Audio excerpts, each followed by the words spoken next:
Hi, my name is Caleb Ortiz, and I have been hired as a consultant for the Spotify company to help you make improvements to the customer experience and to the company's success.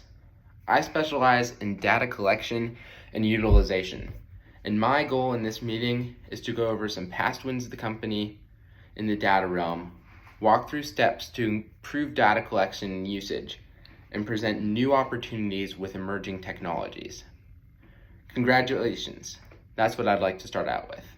You have all made huge leaps in this area by being the most sophisticated music platform. By tracking user habits, preferences, and patterns, you have created an app that is unrivaled in its personal approach to listening and sharing music. By collecting user data, this has enabled you to create personalized playlists and suggestions. By listening to artist preferences, an artist platform has been made that gives access to analytics to creators, which will in turn create better content for listeners.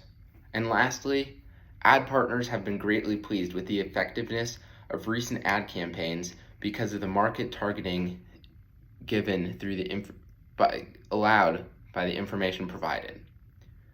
Unstructured data has also played a huge role in Spotify's success, taking music and podcasts and turning them into an algorithm, bringing a different experience to each customer. You can search song lyrics and song mood mixes such as happy, sad, or hype, things like that, which all involve taking unstructured aspects and incorporating them into the seamless Spotify experience. Now, we'll move into the 4 steps to a killer customer relationship management system. This is very important, and these could be a great refresher on things that we may be doing well, or you may see opportunities for things we can improve. The first step is going to be to identify customers and to get to know them in as much detail as possible. Preliminarily, Spotify has streams from where it gets new customers, and these come from many different places. Vital information such as paid versus unpaid subscribers can be very important at this stage, and it can play a crucial role in the service they will get and the service that we provide. This can also be things such as date of birth, so their age, and where they live. These can be very important. Which also takes us into step 2, which is going to be differentiating customers by needs and value to the company.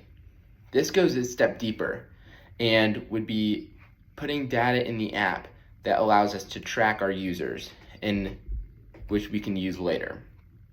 By analyzing consumer behavior, we can differentiate each customer's needs.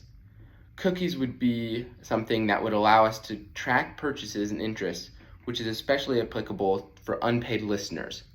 Because of the ad revenue that we get, we want to make sure that we target our audience the best way we can, which will make our ad space more valuable.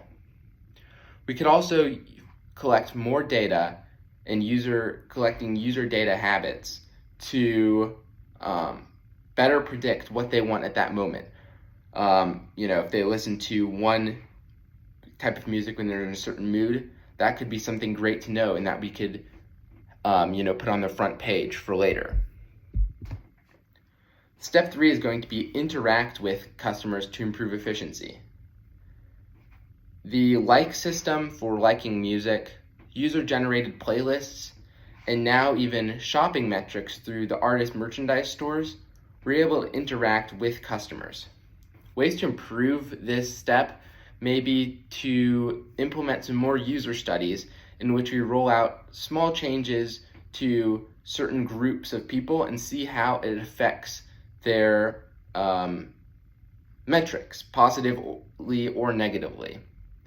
The last step is going to be taking all of steps 1 through 3 and applying them to customize our products, services, and messages to each customer's needs. Armed with these insights from data analysis, Spotify continuously refines its offerings, delivering tailored experiences that resonate with individual users. This was true and it still is true now, but using some of those small tips in those 4 steps, we could make even bigger changes to the products that will positively affect the experience. Lastly, I'll be going over the Internet of Things, which allows people to connect seamlessly with different devices through Spotify other than just smartphone or a computer. We have had huge success with the Apple CarPlay and things such as Xbox, where you can play music on your phone and it will appear on the other devices where you can control them there as well. Two future opportunities I see for this field of Internet of Things would be, first off, a smart mirror, where you have a mirror behind, and behind it you have a screen, and these have already been made by several companies. This could be something such as the Spotify car thing, which is what it's called. It's called the car thing, that was put in cars, where we make the hardware and the software inside, or we could download the software onto an existing product of these mirrors.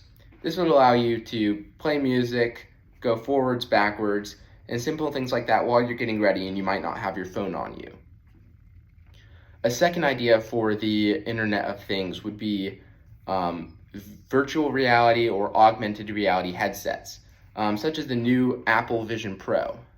The first to make a seamless music option that is feature-rich and can operate smoothly will end up on the top. So, in recap, we were able to look at some of the past wins and apply them forwards, as well as steps to better foster customer relationships and experience, and introduce some new future opportunities. Thank you for listening to my presentation.